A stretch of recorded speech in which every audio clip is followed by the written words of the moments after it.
I was a foster child for about 10 years. We've had social services. Well, since I was little, I've been around social services. I just didn't know what they were. I was too young to really realize or notice what they were. So I just figured it was normal. And then one day we ended up, getting taken out of school and taken away forever. Well, I wouldn't say forever, but for a very long time. So, but mainly family issues. There was a lot of things that weren't normal that happened. It's like arguments and fights. My mom, she used drugs, and my dad, he drank a lot, and he had a lot of anger. I had a cousin who kind of was just, he was very handsy on me and my sisters, and he was older, and that wasn't really okay. I didn't have a good family to be around. And it started to sink in that I was in foster care away from my mom and my dad. So, yeah.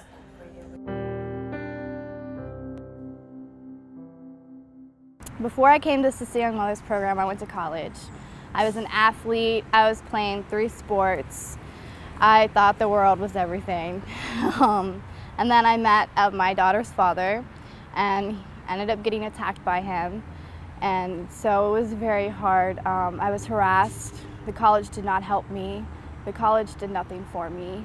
So at that point, I figured, what am I gonna do? So my family was supportive in the beginning. They were okay with it, but my daughter's from Venezuela, so I come from a very old-fashioned, very white family. So when I had Ella, things turned.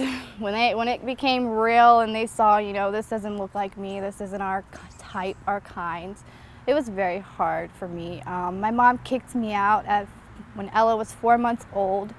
So pretty much she locked me out of my house. I didn't have anything, I didn't have nobody.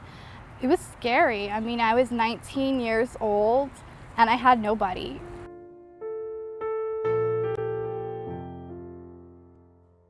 I was naturally angry. I was angry because everybody had what I didn't have. They had a happy family, somewhere to go during Christmas and stuff, and that was the hardest time for me. And so over time, anger just started to come out, and it was because I was alone. I wanted to hurt people like I've been hurt, like I was hurting.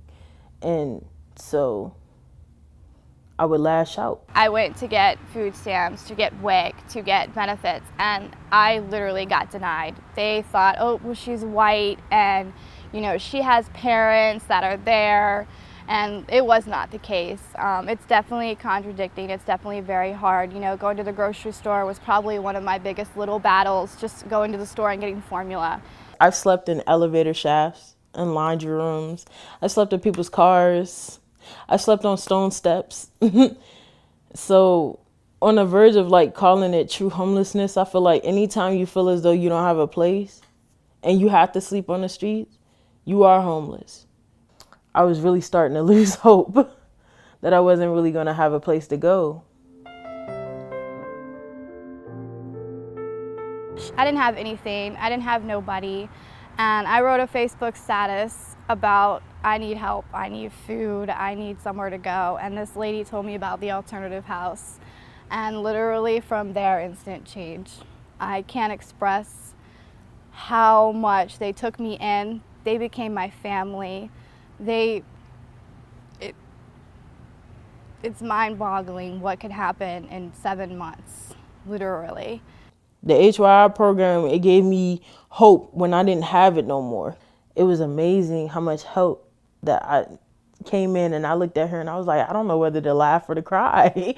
It's been so long since I had my own room, my own bed, somewhere I could say, hey, this is where I'm at now, and feel proud of it.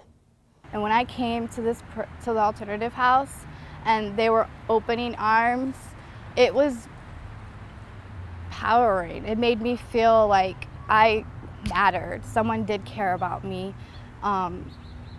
It was incredible. When I came in, I had nothing. I was homeless. I had no education besides what I knew. I didn't want to live, pretty much. And when I came into the program, I now have a car. I now have a full-time job. I now have a ton of money saved. I now go to school full-time, well, half-time, and it's just incredible. My main priority, as always, I need to get my diploma. Since I started school, it has been my main goal. Everything else was put to side when I started school. That means hanging out with friends that were bad influences, doing things that didn't do any good for me, but I put it all aside for my education. And if I didn't have HYI, I wouldn't have an address and I wouldn't be in school. I know this kind of raises some eyebrows, but I kind of want to be the next Maya Angelou. She was very diverse in what she did. She was a public speaker. She was a dancer. She was a singer. She was a poet, a writer. There was nothing that you say she couldn't do that she didn't do. And I admire that because not only that, she was firm on her feet, an independent, leading woman. And that's kind of what I want to be. I've had many women who are older and told me if they would have known about this program or if they would have been given this opportunity like I was, things would have been different for their lives. And it's sad to know, like it needs to be out there. People need to hear about it. It definitely can change your entire life. Now imagine what their lives would have been like without Alternative House.